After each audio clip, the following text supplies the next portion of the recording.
Waiting on a few guests. But we appreciate everyone's patience. Oh boy, we're going to have a lot to talk about tonight. 2 matches. First one against Jamaica. The other one today against Costa Rica.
Yo, Joel.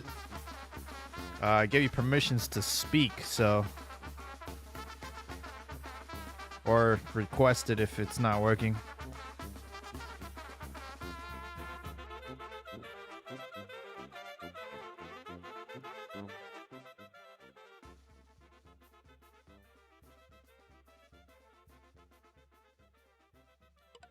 Ah, there you are. Hello? Hey. Okay, good. Oh, this is dope. This is dope that I bought. What happened? I bought something on eBay the other day and it arrived. Oh, cool. It's so fucking badass, dude. Nice. It's a little kid toy, but Oh, cool. it looks dope. It's have you heard of this brand called Playmobil? Play what? Mobile.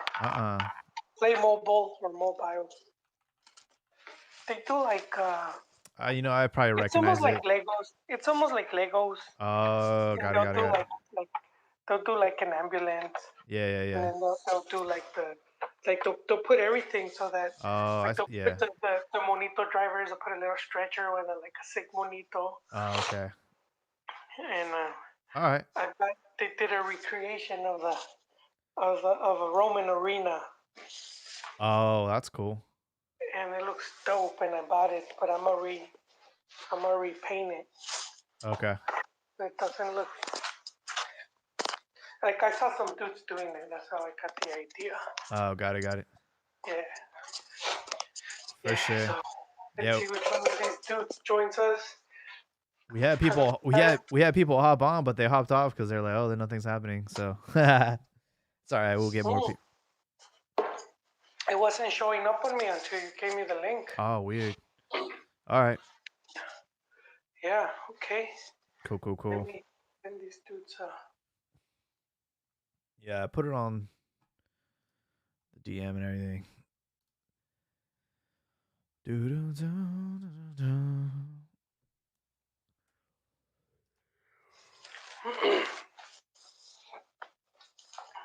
it's huge. This thing is pretty big.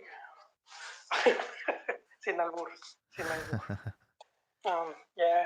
Dude, I was watching the game and it was so boring I fell asleep. That second half. Oh, it was rough, dude. That dude, they just parked the bus and yeah. hang you there. Whatever. All right. Well, I get the ball rolling.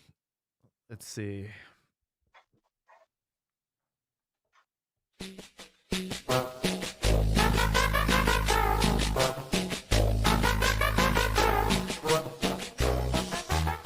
Hello, everybody. Welcome back to La Cantina MX. We're back with episode 320, special Sunday edition. We're going to talk about the two World Cup qualifying matches from Mexico. The first one against Jamaica, the other one against Costa Rica. And, of course, this music is very appropriate as to what we've seen on the pitch. But before we go any further, let's welcome Joel. Joel, how we doing? What's up, Jaime? I'm good, you know. I see that there's a lot of rage. There's a lot of discomfort. Loss of what would you say, trust in three. But just another match week for me. Yeah. I before we even get started, I just want to give everyone a full disclosure. We are on Twitter Spaces tonight. So another reason to follow us on Twitter. You get notified when we're on Twitter Spaces. We want to hear from you guys tonight. We're also on YouTube. If you are more of an introvert, you can just chat and let us know your opinion. Another thing, too, before we go any further, like, let us just be clear. Like, the form of how Mexico is playing and how you get to the World Cup, we'll never look back at history and say, "Oh yeah, do you guys remember this cycle or that cycle where Mexico was trash and they barely qualified to the?" No one thinks, no one knows about that stuff. No one really looks back at how you get there. The goal is to get to Qatar. It doesn't matter how you get there, just get there. And we've seen it time and time again where everyone starts freaking out and they they start asking for the coach's head, or they start hoping that Mexico doesn't qualify so things change, but nothing's going to change, guys. Nothing's going to change. The mediocre product is going to continue to happen because why? We keep consuming it. So I just want to like let everyone know before, they start complaining like, "Hey, we're kind of part of the problem." Yeah, a lot of people, I guess the expectations, they build up these expectations for the team that of how they should play and how they should perform against the rivals. And we've said it here time and time again that even though the region, you know, in, in the in the grand scale of things, the region is viewed poorly. That doesn't mean that the teams are overall weak.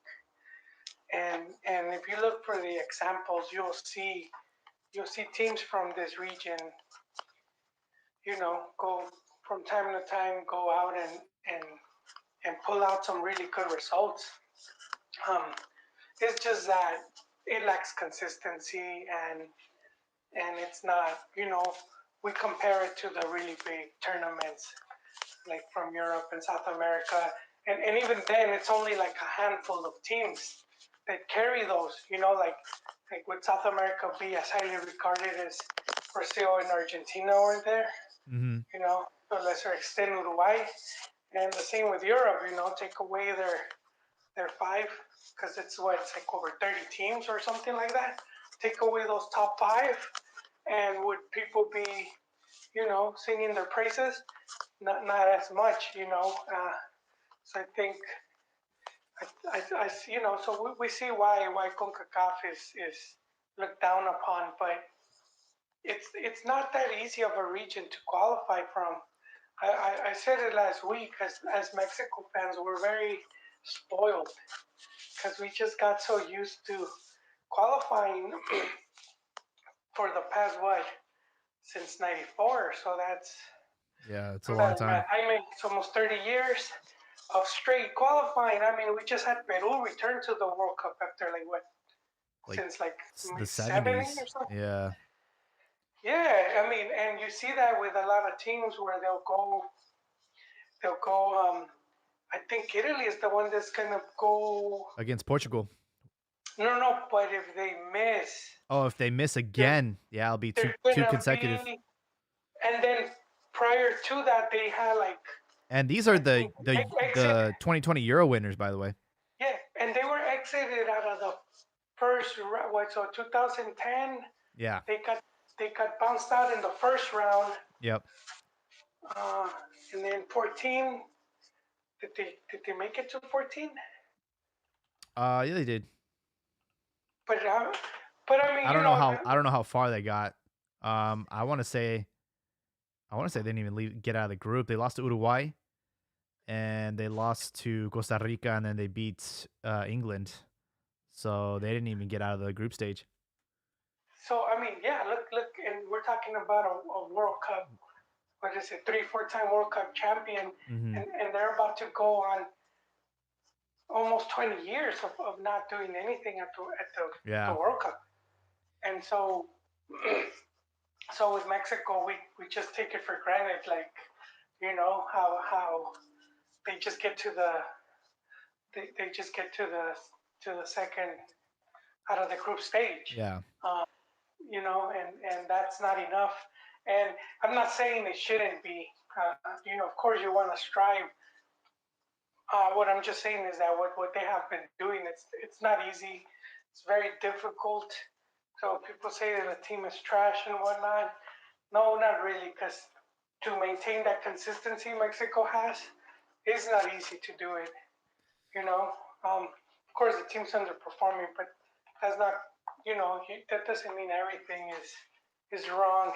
with the, Yeah. with the, I've been reading comments and I mean, I'm like, I think a lot of I, fans writing this, they weren't around when the it, team was truly trash.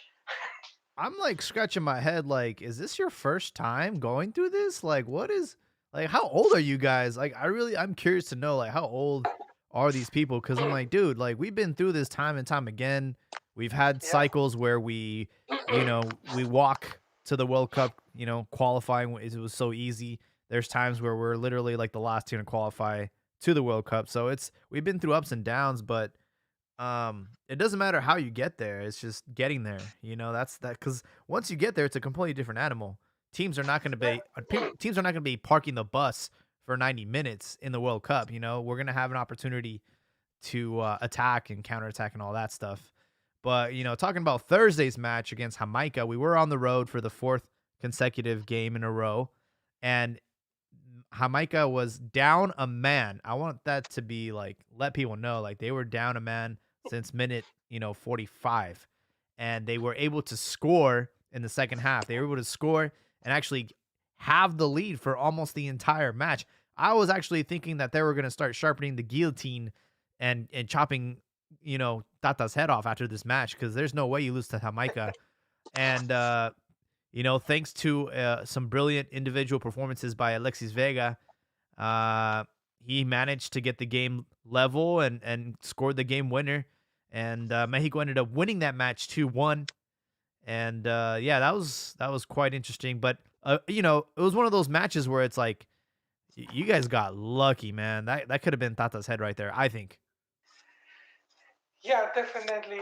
I think, especially with the home team playing down a man, a defeat there would have really set the alarms.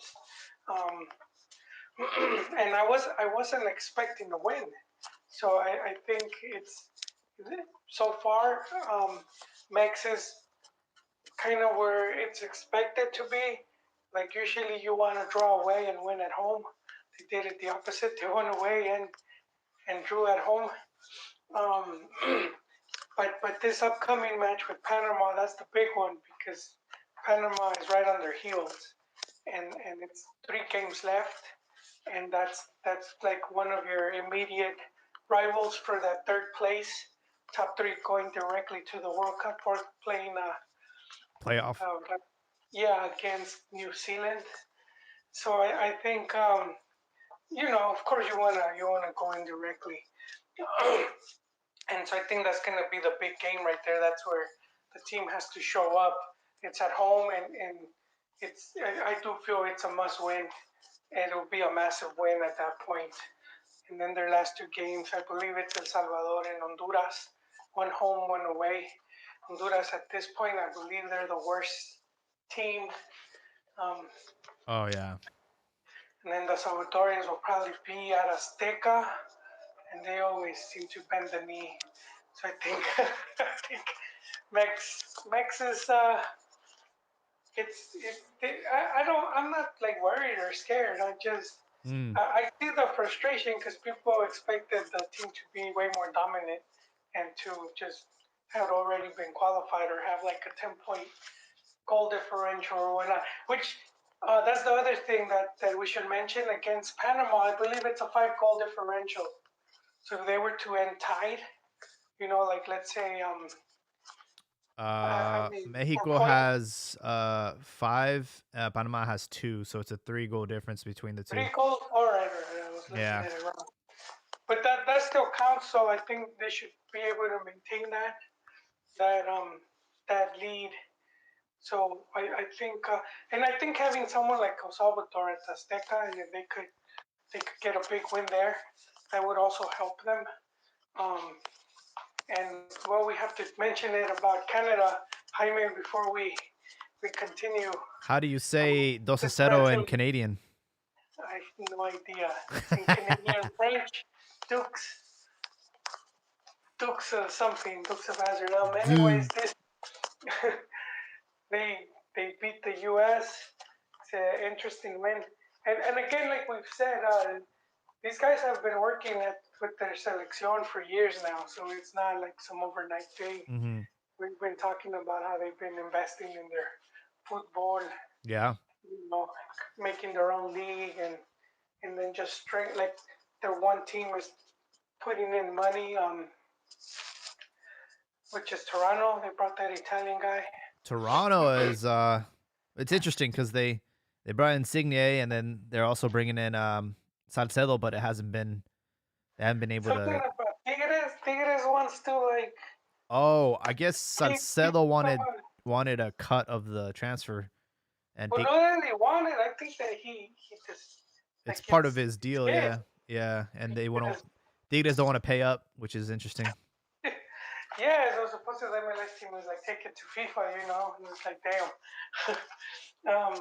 But it just shows how that sport is growing in the country, which in the past years they've had like an influx of immigrants coming in from different countries, and that has also changed because now it's a country mostly known for hockey, and now you're having this change in demographic where it's more and more people that are into soccer, similar to the U.S.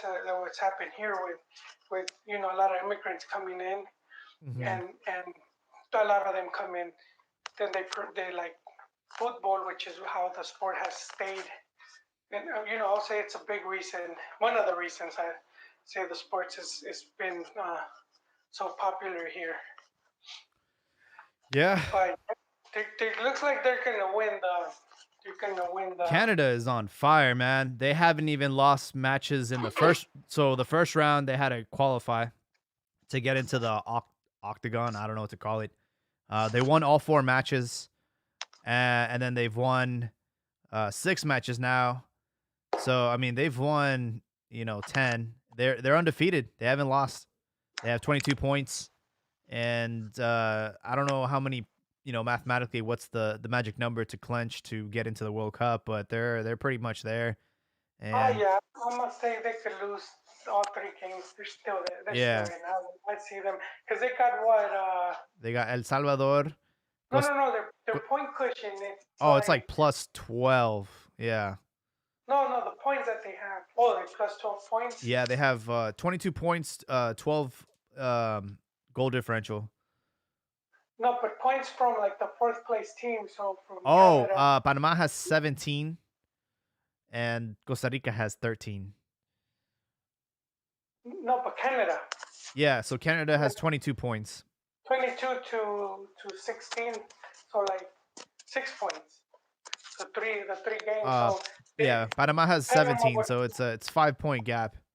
Yeah. Yeah, so they'll probably have to win basically all three games, and they would have to lose all three, for to get knocked out, And I think which is very unlikely. they might face each other. Yeah, they still have to face each other, so yeah.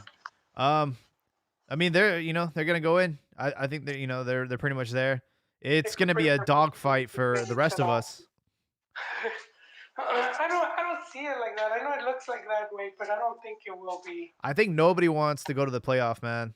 Like nobody wants to go to the playoff. They want to go directly. Next win with Piojo, it's against New Zealand. I mean, But you still, no another. disrespect. But here's another thing too. It's like, kind of being arrogant or thinking ahead. It's like you'll be put in a different pot. So you're It's gonna have to true. face like some, el grupo de muerte. I mean, nothing Yeah, that. but if you're Max, dude, if you're Max, the teams fear you. They're like, oh shit, that's Mexico. That's And that's. And we're laughing, we're joking, but it's true. Because yeah. I mean, they, Uh you know, yeah. What I want to say is like,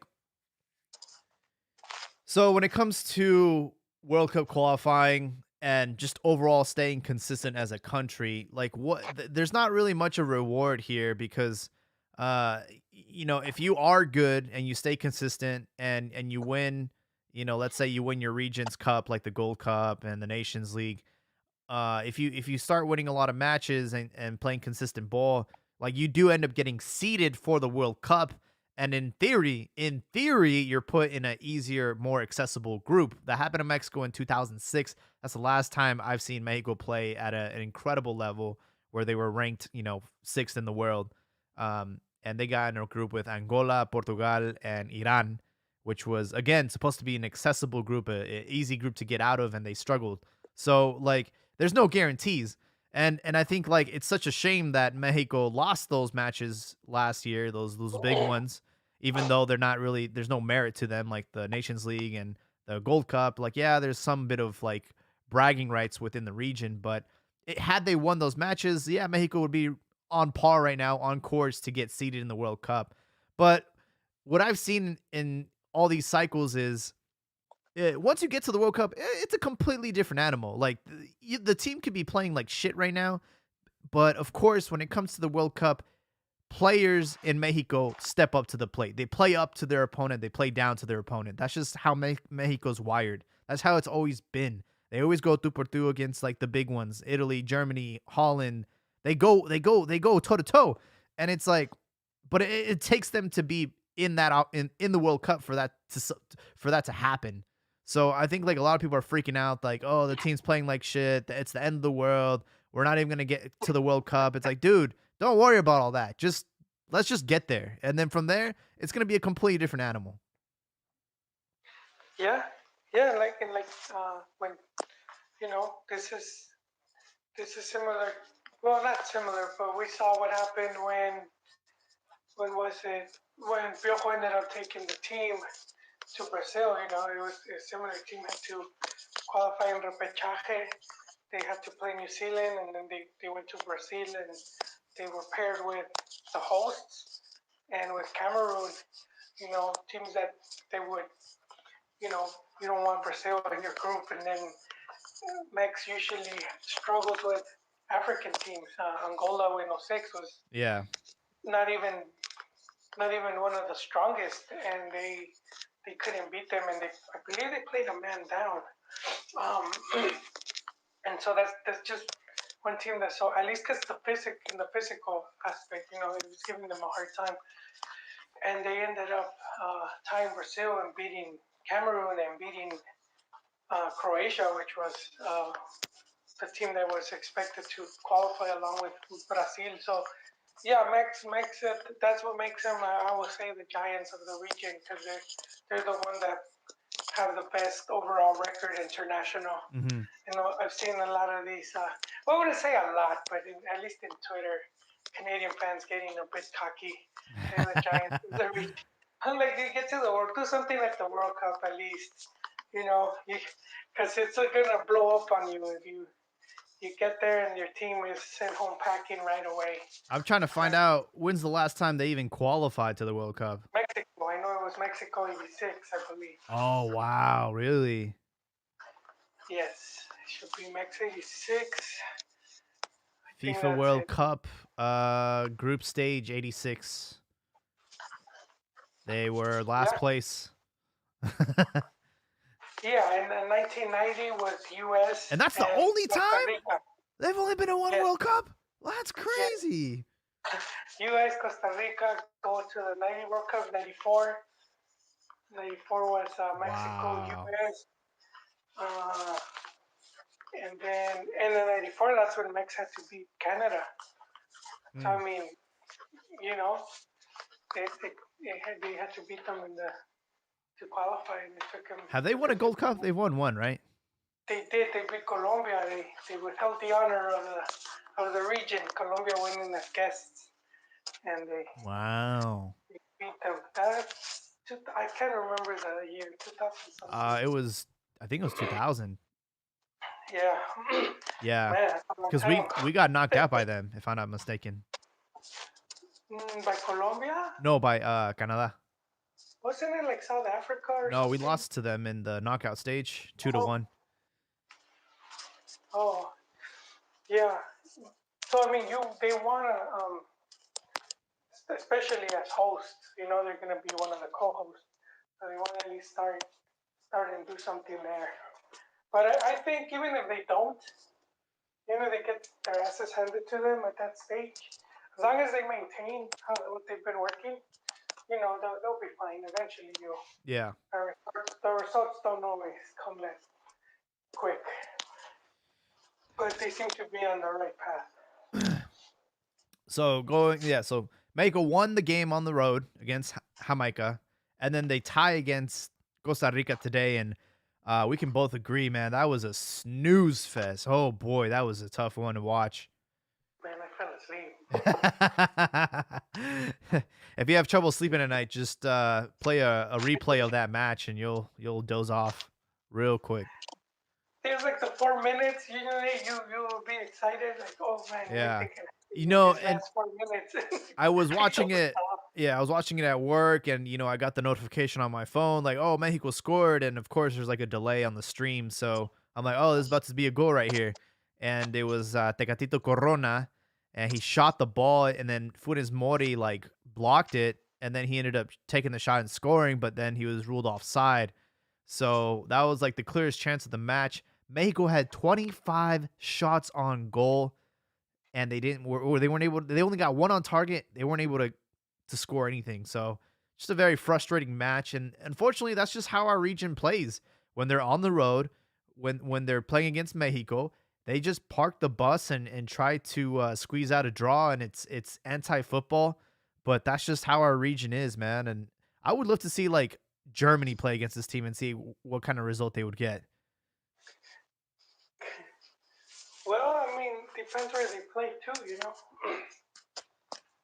Like, I just want to throw in like a European team into like CONCACAF qualifying and really see if they could do it, because it's not easy, man. It's they're gonna be so frustrated because their opponents don't play respectfully.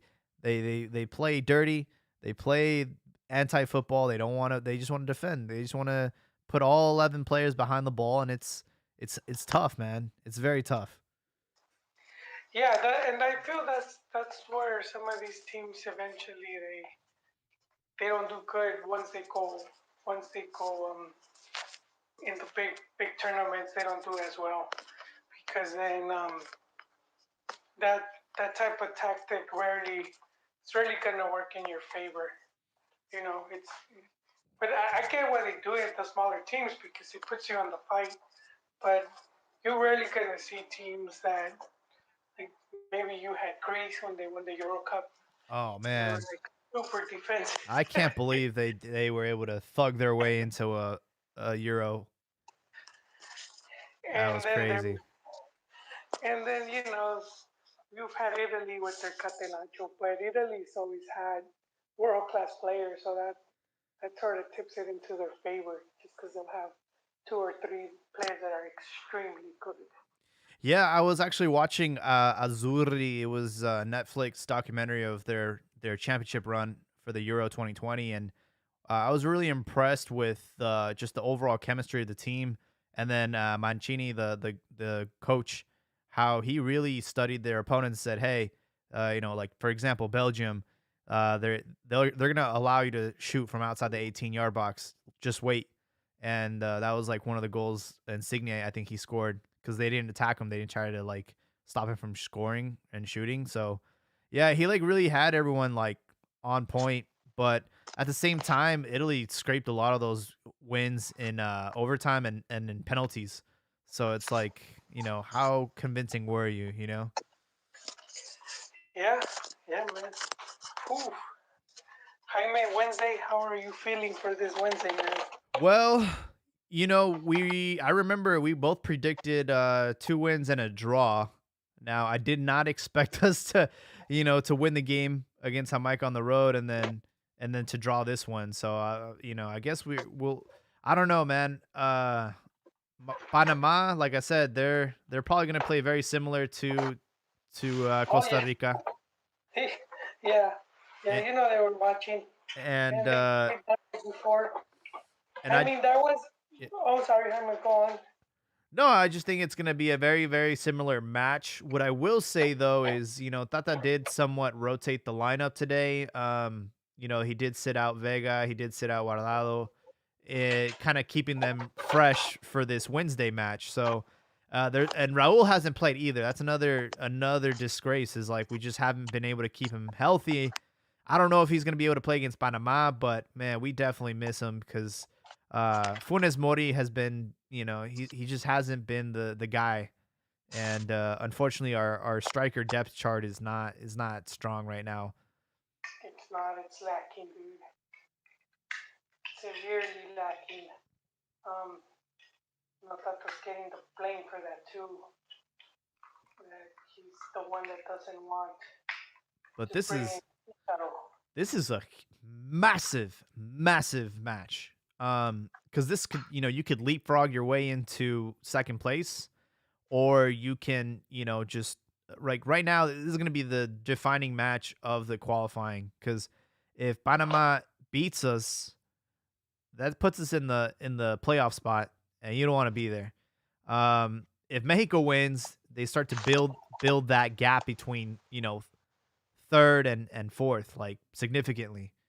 So I think like this is the biggest match. I think the pivotal point for Mexico. They have 4 matches left, and this is going to be, I think, the biggest one. Yes, definitely. That's the main one. They have to win this one. I remember, and what we were talking about. We were talking about when Piojo, because it was kind of similar, and that was the game with before Piojo. It was Buse, right? And they're playing against Panama, and that was RJ's golazo with the Chilena goal, man. And so even back then, the team was like, we start looking at some of these results that, as you mentioned earlier, we tend to forget. Even then, we were relying on goals like that, and that was against Panama. We talked about Canada, how Mexico had to beat them, and it was like a tough match for Mex, and that was Abuelo Cruz scoring that goal to get them through, and then he ends up getting injured and he misses the World Cup. But that was against Canada, and against when Sven was the coach, right? Oh the man, world-class coach. I kind of just like blocked that time out of my head when Sven Goraneksen was coach. They almost didn't even make it to the hexagonal. They took also goal to Mexico to go into hexagonal. So I mean, there's a bunch of examples like that. Yeah. I was hearing they were putting a clip of us. I don't know. This guy was at Azteca, but I don't know if they're still at Azteca. Martinoli and Luis Garcia. I think so. They are. 'Cause I thought, didn't they move to Fox or something? I actually have no idea. I'm not sure. But he's the same dude with the whole Save us Susie, and he was Yeah. saying it again. Where are you, Susie? Save us, we need you. Oh, And- I actually, let me see if I can pull that up. Yeah. Let's see. Para un punto. Es ahí o a seguir sufriendo. Es ahí o a parir chayotes. ¿Otra vez? ¡Otra vez! Again and again. ¿Dónde está Susi? ¿Qué quiere decir otra vez y otra vez? Otra vez y otra vez. ¿Dónde está Susi? ¿Dónde? ¡Sálvanos! Ahí viene. Esto cada vez se parece más a la era del Chepo. Se ganan 3,000 millones de moleros, pero en los partidos importantes, madre mía. Pero están los... Wow. I wish I could get the Mexican broadcast on these matches, bro, because, TUDN and Telemundo is also the reason why these games are so freaking, like, I go to sleep, bro. Oh, man, I saw it on CBS. Oh, you watching it in English? Dude, wherever it shows, I'm going to watch it. I guess that's what helped put me to sleep. Man. It was like it's ASR, what do they call it? ASMR. Yeah. Yeah, That's sometimes when Beto talks, it's like, this is the ASMR part of the show. These guys joke, but they're part of the problem of why fans get all like sky is falling, twisted up on these. Well, yeah, I mean, they're just egging him on and trying to get that narrative. Yeah, it's qualifiers is always, it's for the most part they're difficult. That's just what it is. I have a question for you, Joel. Do you think Tata will finish this, or do you think he's gonna get fired? No, they want him to finish because I do think there is a group within the owners. So we have to see how FMF works. Uh-huh. And it's always been like voting, So if they get together, like when they do the junta, and it's like it's of course the club owners that go to these meetings, and then they usually there's cliques, you know. There's usually these clubs vote one side, these clubs will vote the other side, and then you got the other random ones to see who, you know. Sometimes you'll see who. I guess they'll sell their vote, whoever gives them more favor or whatever. But that's kind of how it's been, and we've seen lists. I know you've seen one, Jaime, when they were voting on getting rid of relegation.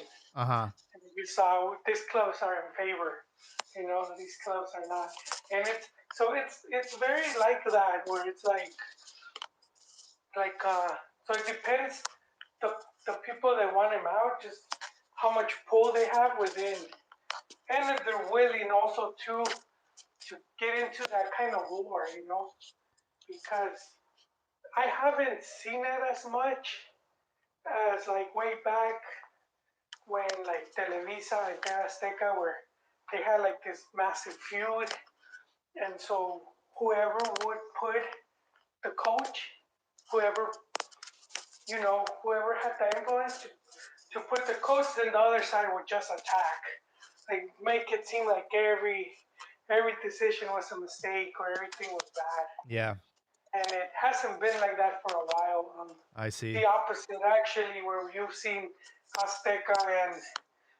and Televisa even share fees and whatnot. Has Mexico So, ever like qualified to the World Cup and then fired their coach? Like, yeah, Borami Lutinovi. oh man, and that's when they replaced him with La Puente.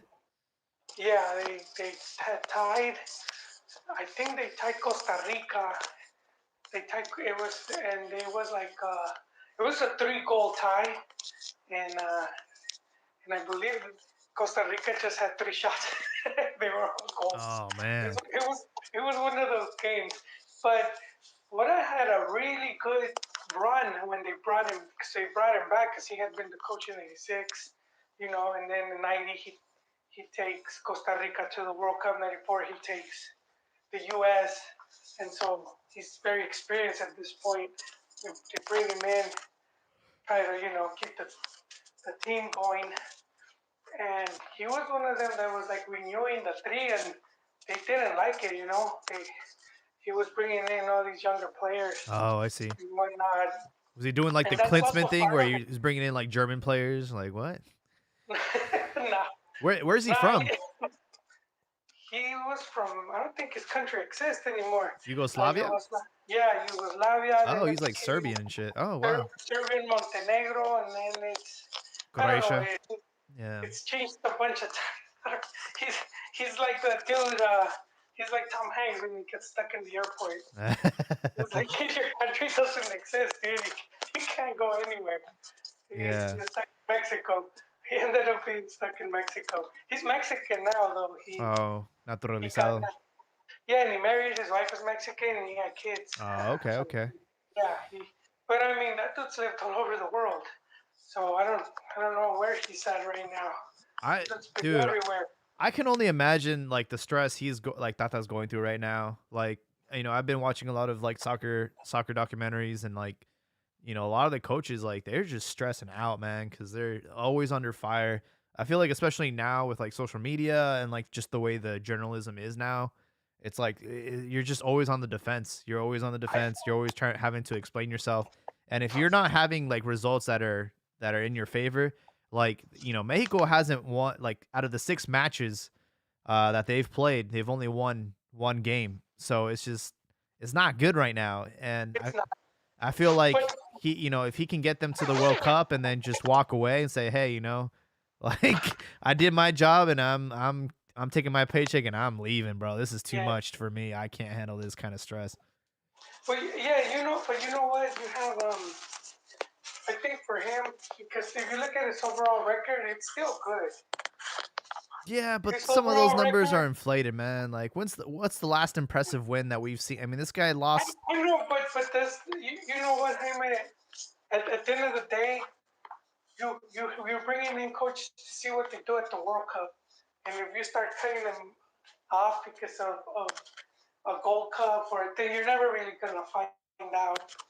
You know, I haven't seen and I just have the problem with this is like we shouldn't have to like wait until the World Cup to see what this dude's made of. Like we should be already seeing some sort of evidence that this is the right guy for the job. And right now, I'm not seeing that. I'm not convinced. And another thing too is like this is not just all on him. This is on the players too. The players have not been playing. it is. They've been But you playing know, like mierda, man. They've just been playing really, really bad.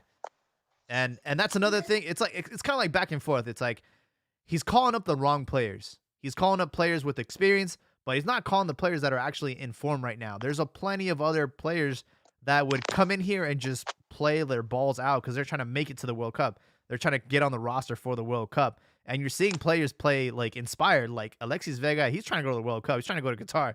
And you see that. You see that hunger. You have players that you're calling up like Chaka and Gallardo, trash. And it's just like they're not the best player right now. You should be calling up Arteaga. He should be starting. Julian. There's plenty of other players that are hungry and should be starting. And it's like at the end of the day, it's on the job. It's on the coach to make those decisions. He's not making those decisions. no, that's true. But I just want to hit on something you mentioned about you. We shouldn't have to wait until the World Cup. But that's the thing. You really can't. We really can't see it. Like it's hard to judge it because when La Puente came in, right? So that's why La Puente came in because they felt that the team under Vora was like underperforming and that they could be better. And so La Puente gets brought in, and he had it was 3 months or whatever that he had, and the team looked bad. It looked worse. You know, they couldn't win. It was just horrible. And but once they got to the World Cup, it was one of the best World Cups of Mexico, you know, in recent times.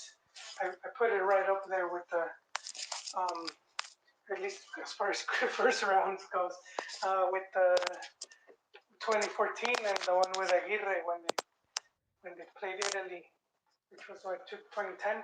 Yeah. South Africa, yeah, those to me have been three of the you know, you see some of those games that were really Mexico played really out there.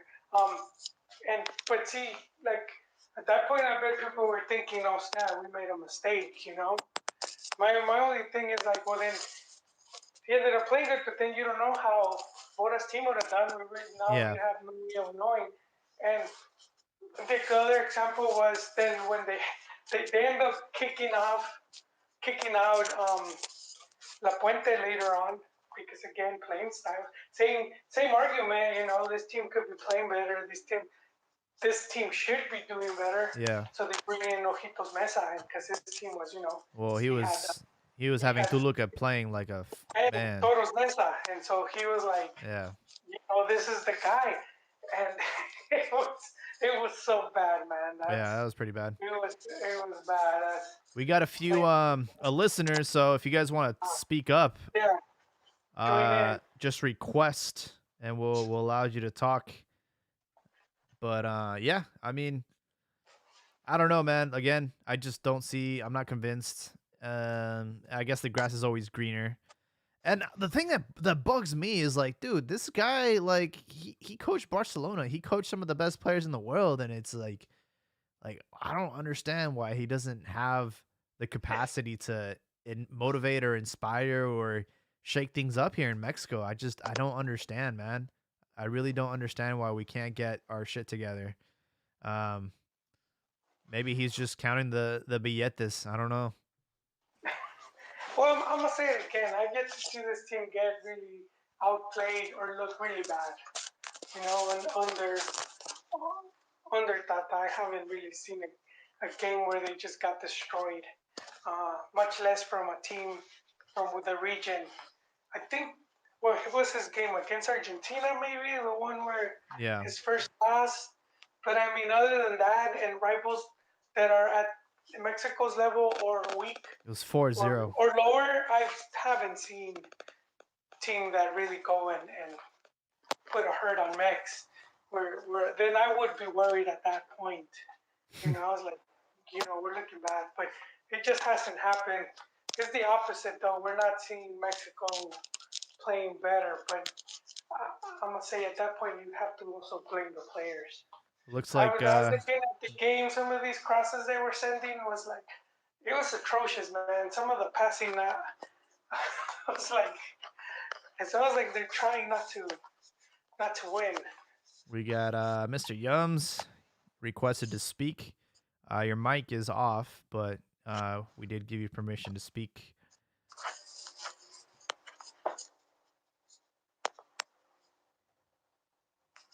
As far as so again, we have that match against Panama on Wednesday. USA pretty much has a layup against Honduras. They've just been playing really, really bad. Where is that game though? In the US. Oh, okay. Yeah. And they beat Honduras has beaten US in the US before. Watch him give him hell. Because at this point, Hondu has nothing to lose, man. Yeah, they really don't. You might as well go down swinging. They'll probably break some legs or something. I don't know, man. They're thugs. They can, dude. But sometimes some of those opponents can be dangerous. So you have Jamaica, Costa Rica. You have USA, Honduras, Mexico, Panama, El Salvador, Canada. So some pretty good matchups there. We also have some more people hopping on. Again, if you want to speak, just put the request in. Yums, what is that? Peloton bikes.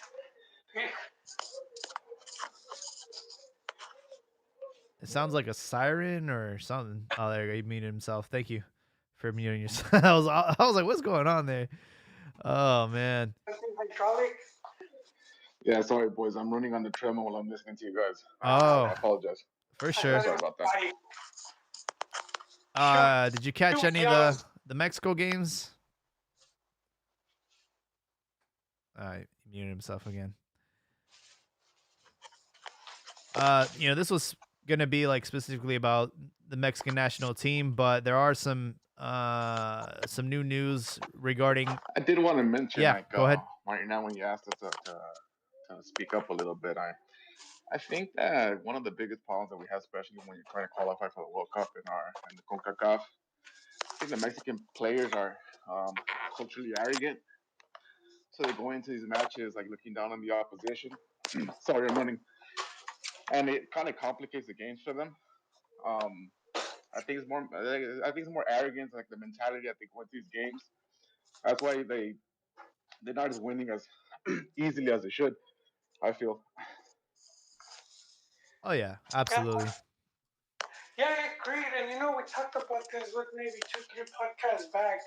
We talked about how for some of these players, they don't seem to be as motivated when they come in and they play. I think Landon Donovan, when he was playing in Guanajuato, mentioned also that the players down there, even though as talented as it might have been, they were very indisciplined. Even though they were in the first most important league in the country, they like the discipline in the American players had. I also feel that had something to play with the general success of the national team. Yeah, he doesn't have bladder discipline though, because he took a piss on the stadium. That was years ago at the Jalisco. But we also want to add, like we said it before, how some of these guys are playing their third. They're like in their third or fourth qualifying campaign, so they're sort of like, I don't know, I guess overconfident as well. Yeah. We have Danny. If you feel like you want to talk about the Mexican national team and these results, feel free to talk. But yeah, I mean, again, big game against Panama on Wednesday. And also with Macias, it sounds like Getafe is he's going to be coming back to Chivas. Chivas are trying to register him for the clausura, so we'll see how that goes. But yeah, feel free to talk, Danny, if your thoughts on these matches, Jamaica and Costa Rica, and if maybe you fell asleep watching them. Hey, well, buenas noches, compañeros. How are y'all doing today? Good. Yeah, man, long time no talk, man. So thanks for inviting me to speak really quickly, dudes. But yeah, I mean, you know me, and you know who I'm gonna come at hard as we always do, and that's gonna be Chaco Rodriguez, just fucking messing up with that back line, man. Just horrible passes, not being position as always. I think that's always been like my biggest thing with Chaka. And Tata giving him opportunities over and over and over. That was one of my biggest takeaway. And just Mexico today versus this game contra Costa Rica, they just seem so out of sync. They look so like they weren't playing like a team and just going against the sides, towards that middle, and it's just it wasn't it is it how many times is that that's going to come out here with the same system expecting for work, and I know the everybody says, oh, it's a long process, que it takes 8 years, pero this is like a Mexico that should be dominant con CACAF, that should be leaving nothing in question. It should not come down to the last 10 minutes like we saw versus Jamaica Yeah. or versus Costa Rica. So this is, I mean, the same arguments I've been making today. It's the same arguments we've been having for like the past year, 2 years since that came out. Yeah. But again, this comes up to the next things that we need to talk about. So okay, if we remove that, the year World Cup World Cup is happening. Who's going to replace them? And like who's going to replace the system? So fortunately, now we have to play the cards that have been given to us and pray for the best. Yeah, Yeah, it'll be Piojo or Vasco. Those will I be the I two doubt. candidates. They're not finding some. They're not going to go look for a coach. Yeah. And we've seen it. And I'm going off of what has Mexico done in these situations when they're doing qualifiers and it's not doing well, and they need a bombero to come in and put out the fire. So it's always been one of the top league coaches. They never sacked someone and then brought a total new someone new. Yeah, with the whole Chaka thing, the only good news is he got carted out, so he's not going to be playing against Panama, and that's Yeah. a victory for everybody. It's a win-win situation on that one. They should just give us the 3 points already for that. And it's such a shame because Jorge Sanchez started that game against Jamaica and he got injured within like the first 10 minutes. So it's just like he didn't even really start, but he had to come in and replace him. But we have like Arteaga and we have Araujo, and it's like I'd rather take a gamble on them than see Chaka, man. That guy's just, I don't know like why he's continuing to get called up. I don't understand the thought process behind that. I really don't. I mean, the only thing I have to say about Chaka, about why he's constantly being called up and played and gained so many minutes, is because the experience, I guess. But yeah, I think at this point, Mexico will be better off with starting with one of the younger players, give the younger kids a chance. The people who already have their position with the national team, like don't waste their time. Bring them in emergencies, like in the last 15-20 minutes. But I strongly believe we should allow the newer kids, those kids who are fighting for the last positions. I believe that's the people who we should be starting, especially versus teams in CONCACAF, especially versus Jamaica or Panama. I understand you might want to bring your better players versus Costa Rica, Canada, or the United States, but I believe that for like Jamaica and the one up and coming game, like we should definitely start the younger guys and see what they have to offer, and really for them showcase what they can do to earn that last position for the World Cup. Yeah, give them the opportunity. I mean, I was mentioning it earlier before we hopped on. Like, there's a lot of players that are hungry and young and are trying to go to Qatar. You see Alexis Vega playing really well, and it's just like, if you don't give them the opportunity, like, and I understand that we don't get to see them in training, we don't get to see them, behind the scenes. But I can assure you that there are players that are busting their balls trying to get into this roster. But, Tata's just using experience. And, like, dude, experience can only give you so much. Like, some of these dudes are showing their age. And it's just like, it's time for a change. And, yeah. We'll see what happens on Wednesday, but that's a massive match. That's a huge match. One last thing also want to throw in with that is about today's game is I don't know why Chucky was taking so many shots. I mean, he had a great opportunity in the first like minute or two with a header, which he just missed it wide. But you saw him towards the end. He played a full 90 minutes, and he was just taking shots from outside the box. He doesn't have the power. I don't feel he has the dynamic, but he's just seeing Chucky try and make those goals or create something in the last couple of minutes just really showed how desperate Mexico was to scramble some three extra points because Mexico should have won versus if Mexico would have won versus Costa Rica would have been huge for them to advance. It wouldn't be seen like this last minute, down to the wire where Mexico qualifies to the World Cup just because of like pure luck. Yeah. Yeah, it was a missed opportunity today. We would have been in second place with 21 points right behind Canada's heels. Canada. And it's just like, man, missed opportunity there, especially, because USA lost. It would have been really nice to catapult into the second position.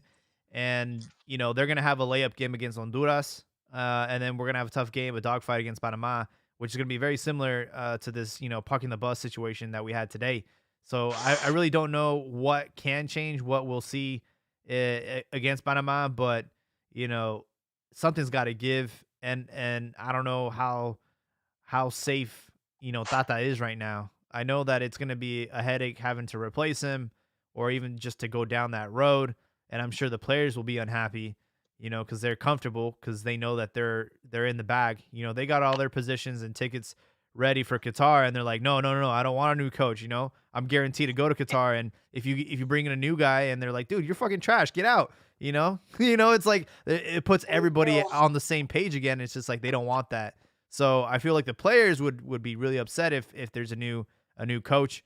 But at the end of the day, it's like they're not dumb. They know, they see the social feeds, they see the ratings, they see everything, and it's like, and they're not able to play against, they're not able to bring in fans to the stadium. So, Mexico, like the federation is gonna do everything in their power to make sure that the fans are engaged and the fans are happy. Because if they're not, then they're gonna lose out on the income, and that's what it's all about, right? It's all about the money that they're generating.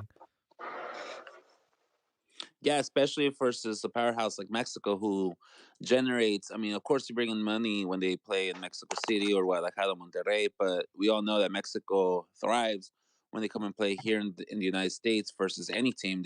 They sell out, 50 plus stadiums and all the revenue that they bring in. So of course that's massive. So of course Mexico, the federation is hurting right now with the penalty of not allowing any fans for now because of the homophobic slant or chant, which I believe is rightfully, and I like how in Azteca they were having like kind of wanted to change it to Mexico rather than the traditional chant, which I think I'm all about that. I think there's no place for any sort of homophobic slur or any sort of hate speeches, especially in the world of football leading up. But changing the tema over here, I want to ask you guys something. Sure. We seen Funes Mori. I'm not sure if you guys already talked about this, but we see Yes, Funes Mori Mori. already playing with Mexico for 6-7 months. I want y'all like just basic A, B, C, or D, or F. What y'all rate him so far playing with the Mexicans with the Mexican team? Well, with Funes Mori, like it's not his fault. It's not his fault. Like he's just making himself the obvious candidate, and I think he's been okay. Like but it's just I think it just goes to show how bad our pool of strikers is right now. Like the fact is, like, who can we replace him with? We have no one to replace him with. We have Henry Martin.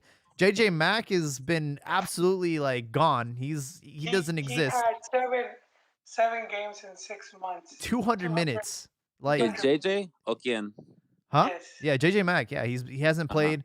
You had the Santiago Munoz who went to Newcastle to ride the pine, and it's just like even if he's not scoring goals, who could you call up right now?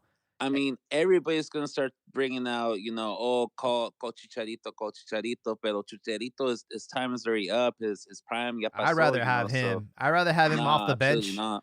I'd rather have him off the bench than I mean, because he's proven to score goals. He's our all-time leading goal scorer. Yeah, he's in the MLS now. He's not been in rhythm. He's not even playing right now. But I still think he would be a nice option to have a super sub. Even though he hated that title and he tried to prove everyone that he was a good starter, I think it would be nice to have that over what's not working right now, which is Funes Mori. And this wouldn't even be a problem if Raul was healthy, but he's not. Yeah, yeah. I mean, unfortunately, I think there's a lot of pressure with Funes Mori coming in. Getting all the hype of him change, getting citizenship, and then automatically getting a spot. So I feel like there was a lot of pressure for him coming in. I mean, he has been performing. I believe he already has 2 or 3 goals with the wearing under the Mexican jersey. So he definitely has been performing. But I mean, like you said, you put the rest, you put the best. I think like Mexico right now is just desperate for anybody up on top to score goals right now and to give results, and not just like simple 1-0, 2-0 or ties, but really make it known that Mexico is the most dominant team here in CONCACAF. Yeah, we have a striker crisis right now, and we could. We've talked about this so many episodes of like what's the issue? Well, it's like we have too many foreigners in our league, and we're not giving Mexicans the opportunity to shine in the striker position. But JJ Mack, like, here's the crazy part. His loan with Getafe is being cut short because they're not using him, and Chivas want him back, and they're trying to register him for the rest of the season. And this dude, all he needs to do is start scoring goals, and all of a sudden, I think he could squeeze into Qatar, but he has to start scoring goals, and he needs to start scoring goals like in volume, not just penalty kicks, but actually playing well. And that's unfortunately, like, that's how desperate we are right now. Anybody that's hot and they're scoring goals will probably go to Qatar. Well, I'm just gonna throw this one out there. I'm not sure how true it is, but my buddy Fabian from Tectonic Takes saying there's a good chance that JJ might come to San Jose Earthquakes. I'm just saying, not porque I'm in San Jose and I root for the Quakes, but I won't be opposed to it. I wouldn't either, as long as he gets playing time. And he will With under Almeida's system that he has right here with yeah, the Quakes. yeah. Almeida started playing him. Almeida's, I think he debuted him, but he'll be with Chofis, who is another guy that we talked about. That I do feel he has the talent to make an appearance with the selección. But yeah, it's playing time that you need and scoring. I don't care where you do it, as long as you're doing it. That's not gonna happen. Why would Chivas loan him out when they need a striker right now? Saldivar has not been the guy. But it's sort of like, Is he it? might Does not he want to have come back to does Chivas. he have beef with Chivas? Like, I don't understand. Like, if But he okay, if you're JJ Mack, maybe, and you're saying, okay, I want to you're look good, and it's you could play under Almeida, he's or gonna then get playing time. Like, or you try your luck with Leaño, who might not be here in 3 months. but here's the thing: is like he tried to go to Europe, it didn't work out, and now he's been completely erased from the national team. And he was selfish. I think had he gone to the Olympics and had a good outing, he probably would have gotten a better offer than a loan from Getafe. Right now, we have this partnership with PSV. There is no way in chance like he's gonna get loaned out to another team if it's not in Europe. So if he's not gonna have any offers coming in from any other team in Europe, he's gonna go back to Chivas and he's gonna try and score as many goals as he can and get on this World Cup, or at least get called up for the qualifiers in March. I mean, a lot can happen in a month. If he goes into Chivas and starts scoring goals, he'll get called up by Tata. I know he will. Yeah, even if, but I think it's The MLS season won't start until what? Late of March? When does the MLS start? MLS starts in about a month. It starts in mid, like 21st or something. I know that's when I just got my tickets. Yeah, it's too far away, man. There's no way, dude. I don't think anybody from the MLS is getting called up right now, are they? I mean, just Julian Araujo, but from Galaxy. But nobody else that's on an MLS team right now got called up for the qualifiers, and it's because they're not playing right now. They're all they're basically in preseason. I know teams just got earlier this week. They started their training, and then preseason's going to start like in a week or two. So they're not informed, and MLS won't be informed until sometime in March or or in April. That's when I mean, MLS players will be informed. you'll miss out on probably qualifying, but that's only like 3 games. And one thing we've seen is that the players that finish qualifiers aren't always all of them that are going to end up making it to the World Cup. You know, we've seen players that did really well during qualifying, and then for one reason or the other, get left out of the squad. Um, and so I think it is a gamble he could take and go to MLS. And then if he's doing well, I do see Tata calling him because he's called players from MLS before, so I don't see why not. I just think if he feels probably Chivas is just too much stuff going on there. You know, he would rather be in a different environment. I think that right now he needs to go into just like emergency and just call anybody who will give him results, even if they're not playing as a team. At this point, I think he needs to go into emergency room, and yeah, whoever's in form, whoever's performing, whoever can deliver right now for the Mexicans selección is who Tata needs until we secure that first place spot or second, and we secure Qatar. Then I say we experiment, but I feel that we need to do whatever it takes to for Mexico to be at Qatar, and then experiment with whichever lineup, whichever players fits best to Tata's system. But right now, I feel like it's just Yeah. hit the sirens. So let's go out there and just try to get some points and really show our presence. Yeah. I mean, I was really disappointed when I heard him say, "Hey, I basically got up my squad ready for Qatar. There's maybe like 3 or 4 spots left." Like, Dude, and that's just like, that's the worst thing you want to hear. It's like, really? bro. I'm about to burn some sage right now. I don't want that bad luck up in here, man. Well, I mean, that's what he said. That's what he stated that. It's just like, oh, okay. So, I mean, it's just very disappointing to hear. It's like there's a lot of players right now in the bubble. I feel like that could squeeze in, and they're playing great football, and it's just like, give them a shot, give them a chance, like, I think this is you gotta strike when the iron's hot. I remember, Chicharito, he was not even on the freaking radar until 2010. Like he had a good 2009, but he had a few friendlies in like January and February, and he started scoring goals. He got like the opportunity, and he got into the roster kind of like as a last minute thing, and even then they chose Franco over him to start, and it was such a shame because he was in way better form than Franco was. And I feel like we're kind of like history's repeating itself with like Funes Mori. We have a foreigner striker that we have to depend on because our striker pool is insignificant right now. And Aguirre would be one of the top candidates to take over if Tata gets sacked. So he would probably call. And I think they recently interviewed him and said, "Hey, would you take Funes Mori?" He's like, "It's not just because I coach Rayados. Like he's one of the best strikers in Mexico." I'm like, "Come on, dog." I mean, I guess he is. I think he is, but I think he hasn't been. I know last season he wasn't playing that good. At least not to the level he's been stinking it up. And then with all this pressure, it's on him because he's he's not the Rizado, so he probably feels he has more to prove, to show that he belongs and whatnot, and that's probably also weighing him down. Not making excuses. He has to ultimately perform if he wants to get to the World Cup. Yeah. No, pues como dice the meme, está cabrón. Yeah. Hey, listen, I'm gonna cut off because I gotta jump in the shower and get ready to teach the youth of tomorrow.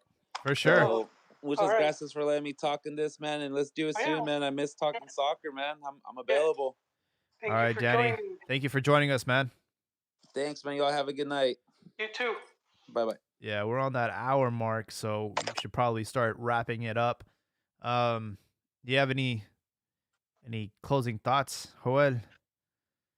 Yes, sir. Yes. I know people lost faith in Mr. Martino, But I think at this point, I'd rather just see the whole proceso finish. They've done it. I don't think we've done it since La Volpe was the last time they let a coach stay the course. So it's something we rarely see. But Osorio. I think, oh, that's right, Osorio. So twice, twice, and he crashed with Chile, with the Chile. You know it's bad when I'm like, I kind of miss him. Cause all right, let me just be honest, At bro. least Like, his set plays was defending set plays. He was really good. but think about it, man. We didn't have this stress 4 years ago. We were caminando to Russia, Yeah, and then we end but up beating Germany. It was like the peak of Osorio, bro. It was like this guy's a freaking genius, you know, and then everything went crashing. But I mean, that was a very free uh proyecto, and I miss that. Right now we're going through yeah, like but just a but terrible see, time. we have to see like also like if you compare the rivals and then see how strong they were compared to how they are doing now, and that's part of it. Sometimes the group is going to be stronger, the qualifying group, or sometimes it's going to be weaker. And that's a big reason where and in the past we saw Mexico just dominate and then go to the World Cup and just Yeah. come back home, get sent back packing right away. So and I think it's good to have these difficult games because they prepare you more for when you get to the World Cup. A big reason I feel South American teams do so well because that's it's considered the most difficult region to qualify out of there, and I think it is one of the most, just the number of games they play and the opponents and whatnot, the different venues. Um, so I do think it benefits Mexico to have to do that struggle, as opposed to like just dominate. So that's the one thing we have to think about. If we want the region to be better, but at the same time, we want it to suck so that Mexico could just steamroll the opponents. Yeah. You know, like we want to go to South America because it's more difficult, but then when it's difficult here, we don't like it. Yeah, be careful what you Okay, wish for, right? You know? yeah, if you go over there, where you're gonna want to change the coach every 3 games, I don't know, man. It's Yeah. I think it's a good thing that its opponents right now, some of them are are pretty strong. Well, at least, and we should have known this. A lot of us going into this qualifying cycle that at least U.S. and Canada were gonna, you know, because they're preparing to host, and Right. when teams prepare, they don't prepare you know just the 4 years. They do it way in advance. Mhm. They Yeah. start already sembrando, because it's like, okay, we got this much time to put forth a competitive squad.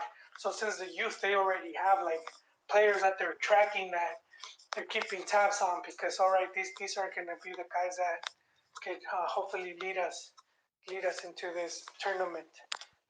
So those two teams have been pretty strong, and then Panama has been one of those teams that we talked about how they recently came into the picture, and they've been, we talked about, in case I'm forgotten, how they like went into Colombia, pretty much their neighbors, Mhm. and sent players to Colombia to the lower leagues, and brought a lot of Colombian coaches into their league and Colombian players, and they benefited from that. So that's a team that's gotten stronger. Um, I guess we should counter like stars that Honduras and Costa Rica aren't at the level of what they've been, because if they were like, let's say those two teams were as strong as they've shown that they could be, man, this qualifier would have been a really tight tight race, and it would have been just some really good games. Yeah, it's gonna be kind of crazy to see. Costa Rica might not make a World Cup. Yeah, such a shame, but it happens. These things are, they come in cycles. And Yeah, also, like, I'm also they were like Canada not too long ago. They were like the Canadians. Like, I'm also they disappointed stayed with in Honduras, man, because they were able to go to the Olympics with us, and just when it They came, brought and they had the Costa Rica. They have the coach that took Costa Rica in Brazil, I think so, yeah. right? I think things just didn't work out for them. But yeah, Costa Rica had that brilliant run, and then they were pumping their chest and whatnot, saying they were the next gigantes, and they haven't done much since. And so that just goes to show how difficult it is, and so I do see it as fans that we expect way more, but I do think this hexagonal is not as difficult as it could have been. I think those two teams like dropped the ball, and that has benefited a lot. And then after that, Mexico won't have to worry because they're automatically into the next World Cup. Jovan on the YouTube chat said, "Did we fire a coach during the 2014 World Cup cycle?" Yeah, that was the Chepo. Twice. No, there was. Chepo, right? There was like 3 coaches. Well, it was They fired Chepo. Tena, then his assistant coach the one game against the U.S., and then he got sacked, and then they brought in Buse, and Buse had like 2 games, I think. 2 games. And then But he was an interim. He wasn't like, yeah. No, man, he wasn't. He was no intern. He wasn't. They didn't bring Buse to be intern. They brought him to. Nah, they didn't. To the World Cup. No, yes, they did. those. Tena was the intern. No, no, it was Yes. they didn't announce Vuce as the permanent coach. He was kind of the caretaker. He was kind of like, yeah. No, man, he was the look into it, man. They don't. You don't. I don't know. I try to forget about 2014. But yeah, Jonah, we got rid of Chepo because we were not gonna qualify, and then took over for the U.S. game. And then Piojo, right? Piojo ended up being our savior. And then they 3 coaches, and then Piojo was the guy that took the game. And it was to beat New Zealand, which I know Buse would have done it. Anybody could have done it. I know. So I mean, it was some of that. We talked about it earlier, Jaime, about that internal struggle within FMF. Mm-hmm. So there was obviously people that didn't want Buse in there, and they pushed to put Piojo. Yeah. And then ultimately, how does Piojo get booted? So Piojo, by the same people. Piojo was the rival people because Piojo is Televisa guy, right? Mm-hmm. And he attacked Azteca guy. Azteca, yeah, there you go. And so that's how we see some of this politics. Mm-hmm. But it surprised me that Piojo had been doing well because he was doing well. He had the team he was the team cheerleader, man. He just had everyone. His run was his World Cup was one of the best ever. When you see like not just playing style, points and whatnot. Mm-hmm. And then he comes back and the team doesn't look good, but he still wins the Gold Cup. Mm-hmm. And we're over here crying because they lose in the final or whatnot. Mm-hmm. Yeah. But and the fans a lot of fans were still like they had turned against him because the media had been campaigning against him for a while.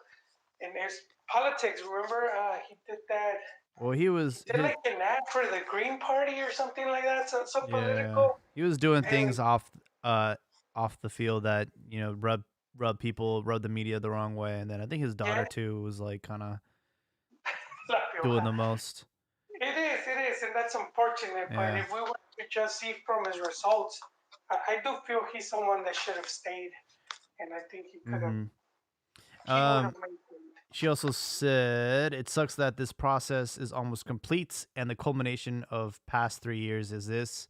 And yeah, I mean that's kind of how like I felt. I'm like, we've had Tata for a while. He won a Gold Cup in what 2019, and it's just like But the culmination is not to the World. It should be the culmination should be the World Cup, not yeah.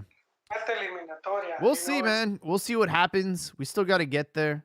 I'm confident we will. And, maybe this thing will be a 180 once we're there. But as of right now, it's just one of those car rides. You're just like, are we there yet? Like, I'm trying to get out of this car, man. It's kind of uncomfortable, and we keep driving past the same things. Shouldn't we like stop and ask for directions? And then like, no, I know where I'm going. You just gotta trust me.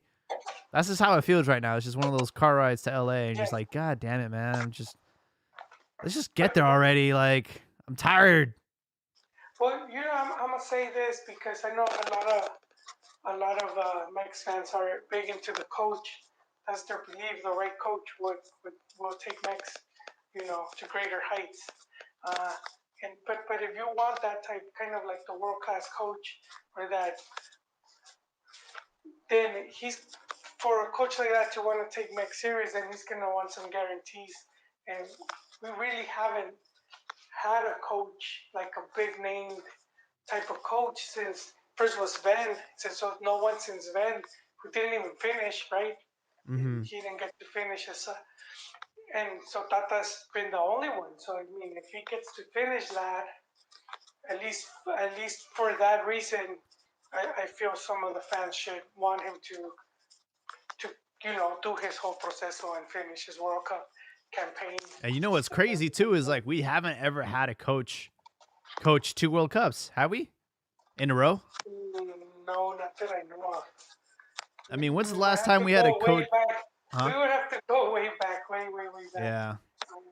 Not 2 World Cups in a row like you've had like Vasco, but different. Yeah. Different years.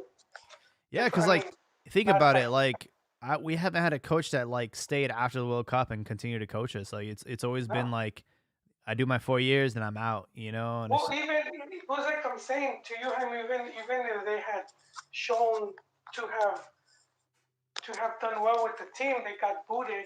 So La Puente, right? He does France '98, good World Cup. He wins Confederaciones '99, and then gets booted for the Gold Cup. I'm like, okay, I don't know how that made sense.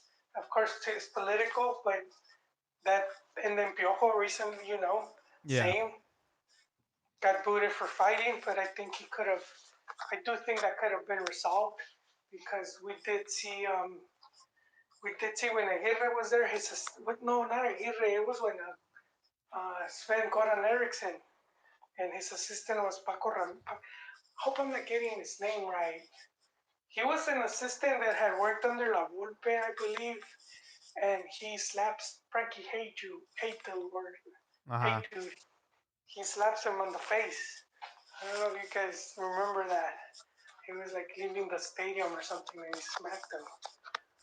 And I don't think Piojo got to even lay hands on Martinoli. I think he just saw him. This dude actually hit slaps that guy. And they didn't fire him. I'm just thinking about like Germany, and I'm like, dude, they had Low as coach for like 15 years, man. And it's just like, I think that there is obviously like evidence that having a coach for the long haul, has its benefits. They ended up winning a World Cup, and it's just like you need to give. Like it's not after the next one, Jaime. Yeah, but dude, you won a World Cup, bro. Like that's. Yeah, you did. And it's like that's the end game is to win a World Cup, and if that takes 8 years, so be it. I think when Tata was hired, the intention was to keep him for 8 years. But as we've all seen, it's like it's not. Mexico's a completely different animal, man. But I do think that the like international is different from club. Like club is very short-sighted. It's very like, we need to see results immediately. But, a national team, you kind of have a longer leash because, number one, you don't see these players every day. You see them like once every, 3 months for like 2 weeks at a time at best. So like it's a longer process, a longer project.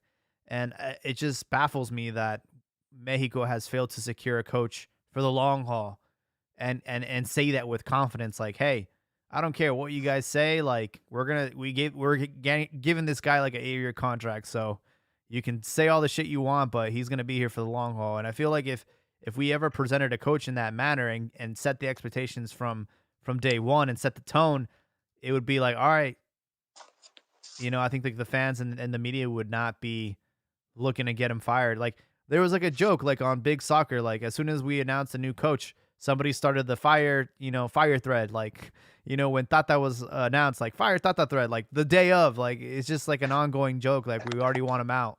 It is. Yeah, it is. It is. But I do feel the end, the culmination of is at the World Cup. I wouldn't put it at qualifiers or whatnot. I would put it at the World Cup. And Yeah. so we rarely get to see how someone would have done because they cut their processes short for the most part. So like you said, you missed Osorio, and I felt at the World Cup, to me, even though there was that big win over Germany, I still felt it wasn't enough to get another 4 years. Just Really? because to me, yeah, because to me Mexico is already above getting one big win. Like especially at group stage. Yeah. I feel like you need to excel, like in those like those games, like the once you're at the elimination. Mm-hmm. To me, he never really like so Copa America Centenario to me was Oh, one of his big tests, and to me he felt it bad, yeah. and so then he stays for the World Cup, and then I felt he dropped the ball in two of the bigger games. I don't think I think he had a great World Cup, to be honest. I know that it had a bad ending, but I mean those first two games, man, you beat Germany, you beat Korea, and then, against Sweden, you just, shot the bed. I think they were underprepared for that match. And then, you play against Brazil. That's a tough one. But I feel like I think like it would have been more valuable for him to be like, oh, okay. Like I learned my lesson. Like this is what we need to fix. Let's do it again. Let's run it back another 4 years. I feel like you go into that second World Cup with a little bit more confidence. You know who the coach is. You're not even gonna know who the starting lineup is because he doesn't even know what the starting lineup will be because that's just part of his that's part of his strategy is like Juan Cambios Osorio. And I feel like he was a likable guy. Like I think he wasn't like a coach that rubbed the media the wrong way, and I think the players liked him.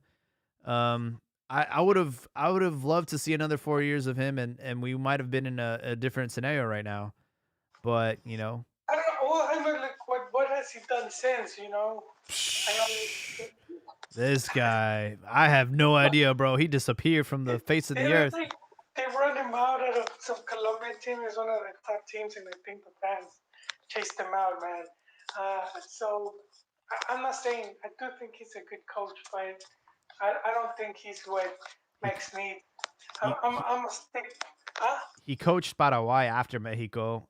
Which was for like a month, I think, right? They didn't want him, and then appointed him. Yeah, they ended it like very quickly. September 2018, he was announced. February of 2019, he was terminated. Okay, there you go. But I mean, and they cut on right away, dude. They're like, no.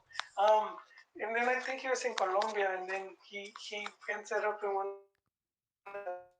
one of their top teams, and let me. I'm trying to pull up. I'm trying to pull up the numbers right now. Let me see this. I want to see this. So, Juan Carlos Osorio had 52 matches with Mexico. 33 of those were victories, 9 draws, 10 defeats, a win percentage, and this was the highest of his career, 63. That's really good. Tata Martino, he's had 48 matches, and he's had 34 wins, 7 draws, 7 losses, 70%. Are we looking at the what? He has a 70% win record. All right. Yeah, this is the thing where we overlooked because when Tata had that really good run prior to the Hex, the first, and they were saying that it was one of the better whenevers, and the media was even over exaggerating, saying, "Oh, first win in Honduras in whatever stadium in like 20 years." And it's like, well, yeah, the team has only played there like once or twice in 20 years. So they're making it seem like it, they're exaggerating it. But even those numbers, Chepo had already when he was in that, when he was with the national team, he had exceeded those numbers. So we tend to forget sometimes. So, and that's the first rounds, and some of these first rounds can be pretty weak. They can be pretty easy, and I would say that big reason why Sven failed because his group was very difficult. It was even ended up being more difficult than the actual hex. Yeah. Less room for mistakes. Um, so that counts. That counts a lot too. A lot of times you get these really easy groups, which some teams are very weak. I agree. Well, we are at the hour 30 mark. I think this is a good place to stop for episode 320. This prediction you didn't at least to finish off. The prediction It's for Panama. Wednesday, and we should be on for Um, Wednesday. I'm gonna say just because of what I saw today, I can see this being another draw for Mexico. Oh, I do think. Go on, finish it. No, I think that's it. That's my prediction. What about you? I think Tata's gonna show why he's the coach, and I see a big win. Oh, okay. That by big I don't mean like 5-0. I just mean it's a big win as far as that it's against the immediate rival, and it'll be a convincing game. They're gonna look much better than they did today. I hope And so. I hope you're right. rest to the fans. Panama coming off a hot victory against Jamaica 3-2. So they're coming in. And Jamaica put 2 goals on them. They're one of the weakest teams. Yeah, one of them was a penalty. But we'll see how it goes on Wednesday. We'll make sure to record again. Probably a couple of days from now. But I want to thank everyone that contributed to the podcast tonight. I love the support we get on YouTube and Twitter Spaces. We like to do these episodes where you guys can hop on and talk and let us know what's going on. But yeah, hope everyone has a great night, and we'll catch you in the next one.